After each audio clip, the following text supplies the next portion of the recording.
नमस्कार, मेरा नाम रचना यदुवंशी है और आजकल आप किस्सा कहानियों के संसार किस्सा कहानी में मुझसे गोदान सुन रहे हैं। 12 अध्याय आज हो जाएंगे, यानी 11 मैं आपको पढ़ के सुना चुकी हूँ। 11वें अध्याय में क्या हुआ था बहुत थोड़ा सा मैं आपको रिफ्रेश करा देती हूँ ताकि आप आगे कनेक्ट कर सकें। 11वें अध्याय तक आते आते अगर आप लोग निरंतरता से कंटिन्यूटी से सुन रहे हैं तो आपने देखा होगा कि 10 अध्याय तक प्रेमचंद जी जो है वो पाठकों को ग्रामीण परिवेश में रख रहे थे। धनिया, गोबर, झुनिया और शोभा, हीरा, उनके हालात, गाय का आना, ये सब जब वर्णन कर रहे थे प्रेमचंद जी 10वें अध्याय तक, तो बिल्कुल पाठक वर्ग जो है वो बिल्कुल अब ऐसा लग रहा था कि गांव में हम लोग रह रहे थे। 11वें अध्याय में प्रेमचंद जी ने एकदम यू टर्न लिया है और हमको एक नए सेक्शन में पहुंचा दिया उन्होंने।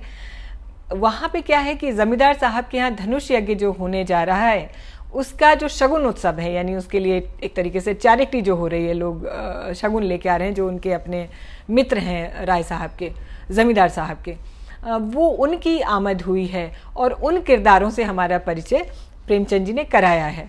वो एकदम अलग शैली है प्रेमचंद जी की। आप देखिए कि जिन किरदारों से हमको मिलवाया है, जिसमें खन्ना जी हैं, खन्ना जी तो अब बाद में आएंगे, पंडित ओंकारनाथ संपादक हैं, मिस्टर मेहता फिलोसफर हैं, तनखा हैं वो मिस्टर तनखा हैं वो वकील हैं, और जो कॉन्वर्सेशन है, जो वार्तालाप है इन सारे किरदारों का 11वें अध्याय में जो हम लोग सुन रहे थे, बहुत ही फिलॉसफी और दार्शनिकता का टच लिए हुए। और आप अगर अंतर्निहित भावार्थ उनका निकालें उस वार्तालाप का, तो वो सूडो इंटेलेक्चुअलिज्म जिसे कहते हैं कि मतलब हर व्यक्ति ये चेष्टा कर रहा है कि उसको ज़्यादा से ज़्यादा इंटेलिजेंट समझा जाए, उसको ज़्यादा से ज़्यादा ये माना जाए कि ये समाज के प्रति बहुत ज़्यादा संवेदनशील हैं, बहुत ज़्यादा योगदान करना चाहते हैं, बहुत सारी कठिनाइयों में घिरे हुए हैं, लेकिन फिर भी समाज के लिए बहुत ज़्यादा सोचते हैं। ऐसा प्रेमचंद जी ने उन किरदारों का वर्णन किया है, बहुत ही रोचक है और जो अंतर्निहित व्यंग है वो बहुत दर्शनीय है।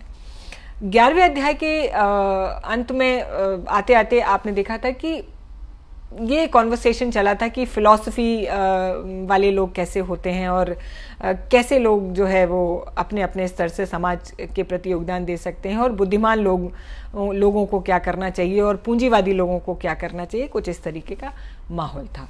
आगे हम सुनेंगे 12वीं कड़ी। 12वीं कड़ी शुरू करने से पहले मैं इस फोरम की टिप्पणियां देख रही थी अभी ये शुरू करने से पहले, तो किसी एक पाठक ने लिखा है, बहुत ध्यान से सुना है, उसके लिए पहले उनको साधुवाद, कि उन्होंने कहा है कि एक जगह प्रेमचंद जी ने 11वें अध्याय में कहा है कि पूंजी और शिक्षा का जो किला बन गया है वो तोड़ा जाना चाहिए। और उन्होंने, पाठक ने लिखा है कि उस समय तो इस तरीके का व्यवसायीकरण नहीं हुआ था शिक्षा का, तो ये क्यों लिखा है प्रेमचंद जी ने। मुझे ऐसे लगता है पाठक के तौर पर कि शिक्षा और स्कूल कॉलेजेस का तो व्यवसायीकरण नहीं हुआ था, निश्चित तौर पे बहुत पुराना उपन्यास है ये, लेकिन पूंजीवादी यानी बिजनेस क्लास और शिक्षा हाईली एजुकेटेड लोगों का जो एक वर्ग बन गया था, एक चंक उस वक्त उभर रहा था, स्पेशली जो लोग बाहर से पढ़ के आते थे, बैरिस्ट्री करके आते थे, डॉक्टरी करके आते थे, तो वो जो हाईली एजुकेटेड तबका था वो एकदम समाज से कटा हुआ हो जाता था और वो अपने आप को बहुत हाईली इंटेलेक्चुअल पेडेस्टल पे इस्टेब्लिश करता था और लोगों का शोषण भी करता होगा अपने से नीचे वालों का। और वो कई जगह आपने लिखा है कि ऐसे लोग मौज मारते हैं और सारी सुख सुविधाओं का दोहन करते हैं, और जबकि हिस्सा पूरे समाज का होना चाहिए। ऐसा मुझे लगता है कि शिक्षा से मतलब स्कूल कॉलेजेस से नहीं है, हाईली एजुकेटेड जो लोग हैं उनका जो एक चंक बन गया है और जो अपनी जड़ों से कट गए थे और जो भोग विलास में रत रहने के कारण दूसरे लोगों के शोषण का कारण बनते थे, शायद ये उस चंक के विषय में प्रेमचंद जी ने लिखा है, ऐसा मुझे लगा। आप अगर इससे भिन्न राय रखते हो तो मुझे टिप्पणियों में ज़रूर बताइएगा। 12वीं कड़ी आज हम शुरू करते हैं। अच्छा, 11वीं कड़ी में आपने देख लिया था कि 2-3 नए और बहुत ही रोचक किरदारों की एंट्री हो गई थी, जिसमें मिस्टर खन्ना थे जो बैंक मैनेजर थे और शुगर मिल के मैनेजिंग डायरेक्टर थे, उनकी पत्नी मिसेस कामिनी खन्ना और एक मिस मालती। तो ये जो है महिला किरदारों की एंट्री अब हो गई है, और जिस तरीके से प्रेमचंद जी ने उनका इंट्रोडक्शन दिया है तो वो इंटेलिजेंट भी हैं। जो मालती हैं वो तो इंग्लैंड से पढ़ के आई हैं, बहुत मॉडर्न हैं, बहुत ही आज की नारी हैं, और उनका जो हाव भाव है, जो उनका बॉडी जेस्चर है, वो बहुत ही मॉडर्न महिला का है। और कैसे आपने अगर ध्यान से सुना होगा कि उनके आने से जो वाइब्रेशन क्रिएट हुआ है महफिल में, उस मजलिस में, वो प्रेमचंद जी ने अपने शब्दों के माध्यम से पूरा उकेरा है। 12वीं कड़ी में सुनते हैं कि क्या होगा। संपादक जी श्रीमती खन्ना से आर्थिक कठिनाइयों की कथा कह रहे थे। बस यूं समझिए श्रीमती जी कि संपादक का जीवन एक दीर्घ विलाप है, जिसे सुनकर लोग दया करने के बदले कानों पर हाथ रख लेते हैं। बेचारा न अपना उपकार कर सके न औरों का। पब्लिक उससे आशा तो यह रखती है कि हर एक आंदोलन में वह सबसे आगे जाए, जेल जाए, मार खाए, घर के माल असबाब की कुर्की करा दे। यह सब उसका धर्म समझा जाता है, लेकिन उसकी कठिनाइयों की ओर किसी का ध्यान नहीं जाता है। तो वह सब कुछ, उसे हर एक विद्या, हर कला में एक पारंगत होना चाहिए, लेकिन उसे जीवित रहने का कोई अधिकार नहीं है। आप तो आजकल कुछ लिखती ही नहीं है। आपकी सेवा करने का जो थोड़ा बहुत सौभाग्य मुझे मिल सकता था, उससे आप वंचित रख रही हैं मुझे। मिसेस खन्ना को कविता लिखने का शौक था, इस नाते से संपादक जी कभी कभी उनसे मिलने आया करते थे, लेकिन घर के काम धंधों में व्यस्त रहने के कारण इधर बहुत दिनों से वो कुछ लिख नहीं पा रही थी। सच बात तो यह है कि संपादक जी ने ही उन्हें प्रोत्साहित करके कवि बनाया था। सच्ची प्रतिभा उनमें बहुत कम थी। क्या लिखूं, कुछ सूझता ही नहीं है। आपने कभी मिस मालती से कुछ लिखने को नहीं कहा? संपादक जी उपेक्षा भाव से बोले, उनका समय मूल्यवान है कामिनी देवी। लिखते तो वो लोग हैं जिनके अंदर कुछ दर्द है, अनुराग है, लगन है, विचार है। जिन्होंने धन और भोग विलास को जीवन का लक्ष्य बना लिया, वो क्या लिखेंगे? कामिनी ने ईर्ष्या मिश्रित विनोद से कहा, अगर आप उनसे कुछ लिखा सकें तो आपका प्रचार दुगना हो जाएगा। लखनऊ में तो ऐसा कोई रसिक ही नहीं है जो आपका ग्राहक न बन जाए। अगर धन मेरे जीवन का आदर्श होता तो आज मैं इस दशा में ना होता। मुझे भी धन कमाने की कला आती है। आज चाहूँ तो लाखों कमा सकता हूँ, लेकिन यहाँ तो धन को कभी मैंने कुछ समझा ही नहीं। साहित्य की सेवा अपने जीवन का ध्येय है और हमेशा रहेगा। कम से कम मेरा नाम तो ग्राहकों में लिखवा ही दीजिए। आपका नाम ग्राहकों में नहीं, संरक्षकों में लिखूंगा। संरक्षकों में रानियों महारानियों को रखिए, जिनकी थोड़ी सी खुशामद करके आप अपने पत्र को लाभ की चीज बना सकते हैं। मेरी रानी महारानी आप हैं। मैं तो आपके सामने किसी रानी महारानी की हकीकत ही नहीं समझता। जिसमें दया है और विवेक है, वही मेरी रानी है। खुशामद से तो मुझे घृणा है। कामिनी ने चुटकी ली, लेकिन मेरी खुशामद तो आप कर रहे हैं संपादक जी। संपादक जी ने गंभीर होकर श्रद्धापूर्ण स्वर में कहा, यह खुशामद नहीं है देवी जी, हृदय के सच्चे उद्गार हैं। राय साहब ने पुकारा, संपादक जी जरा इधर आइएगा, मिस मालती आपसे कुछ कहना चाहती हैं। संपादक जी की वो सारी अकड़ गायब हो गई। नम्रता और विनय की मूर्ति बने हुए आकर खड़े हो गए। मालती ने उन्हें सदैव नेत्रों से देखकर कहा, मैं अभी कह ही रही थी कि दुनिया में मुझे सबसे ज्यादा डर संपादकों से लगता है। आप लोग जिसे चाहें एक क्षण में बिगाड़ दें। मुझसे चीफ सेक्रेटरी साहब ने एक बार कहा, अगर मैं इस ब्लडी ओंकारनाथ को जेल में बंद कर सकूं तो अपने को भाग्यवान समझूंगा। ओंकारनाथ की बड़ी बड़ी मूछें खड़ी हो गई, आंखों में गर्व की ज्योति चमक उठी। यूं तो वो बहुत ही शांत प्रकृति के आदमी थे, लेकिन ललकार सुनकर उनका पुरुषत्व उत्तेजित हो जाता था। दृढ़ता भरे स्वर में बोले, इस कृपा के लिए आपका कृतज्ञ हूं। उस बज़्म में यानी सभा में अपना जिक्र आता है तो किसी भी तरीके से आए। आप सेक्रेटरी महोदय से कह दीजिएगा कि ओंकारनाथ उन आदमियों में से नहीं है जो इन धमकियों से डर जाएं। उनकी कलम उसी वक्त विश्राम ले लेगी जब उनकी जीवन यात्रा समाप्त होगी। उसने अनीति और स्वेच्छाचार को जड़ से खोदकर फेंक देने का जिम्मा लिया है। मिस मालती ने और उकसाया, मगर मेरी समझ में आपकी यह नीति नहीं आती कि जब आप मामूली शिष्टाचारी हैं, अधिकारियों का सहयोग प्राप्त कर सकते हैं, तो आप उनसे कन्नी क्यों काटते हैं? अगर आप अपने आलोचनाओं में आग और विष जरा कम कर दें तो मैं वादा करती हूं कि आपको गवर्नमेंट से काफी मदद मिलेगी। जनता को तो आपने देख ही लिया है। उससे अपील की, उसकी खुशामद की, अपनी कठिनाइयों की कथा कही, मगर कोई नतीजा नहीं निकला। अब जरा अधिकारियों को भी तो आजमा के देख लीजिए। तीसरे महीने आप मोटर पर ना निकलने लगे और सरकारी दावतों में निमंत्रित ना होने लगे तो मुझे चाहे जितना भी कोसिएगा, तब ये रईस और नेशनलिस्ट जो आपकी परवाह नहीं करते आपके द्वार के चक्कर लगाएंगे। ओंकारनाथ अभिमान के साथ बोले, यही तो मैं नहीं कर सकता देवी जी। मैंने अपने सिद्धांतों को सदैव ऊंचा और पवित्र रखा है और जीते जी उनकी रक्षा करूंगा। दौलत के पुजारी तो गली गली में मिलेंगे, मैं सिद्धांत के पुजारियों में से एक हूँ। मैं इसे दंभ कहती हूँ।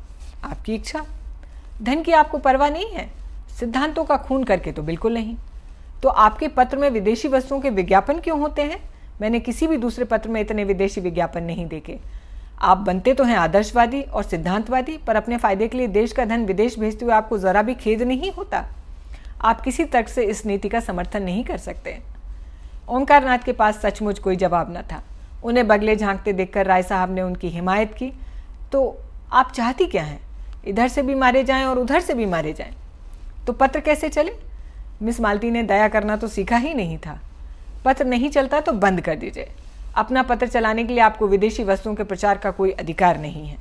अगर आप मजबूर हैं तो सिद्धांत का ढोंग छोड़ दीजिए। मैं तो सिद्धांतवादी पत्रों को देखकर जल जाती हूँ। जी चाहता है दिया सलाई लगा दूँ। जो व्यक्ति कर्म और वाचन में सामंजस्य नहीं रखता, वह चाहे कुछ भी हो, सिद्धांतवादी तो नहीं है। मेहता जी खिल उठे। थोड़ी देर पहले उन्होंने खुद इसी विचार का प्रतिपादन किया था। उन्हें मालूम हुआ कि इस रमणी में विचार की शक्ति भी है, केवल तितली नहीं है। ये संकोच जाता रहा। यही बात तो मैं कह रहा था। विचार और व्यवहार में सामंजस्य का न होना ही धूर्तता है, मक्कारी है। मिस मालती प्रसन्न मुख से बोली, तो इस विषय में आप और मैं एक हैं, और मैं भी फिलॉसफर होने का दावा करती हूँ। खन्ना की जीभ में खुजली हो रही थी। बोले, आपका एक एक शब्द फिलॉसफी में डूबा हुआ है। मालती ने उनकी लगाम खींची। अच्छा, आपका भी फिलॉसफी में दखल है? मैं तो समझती थी कि आप बहुत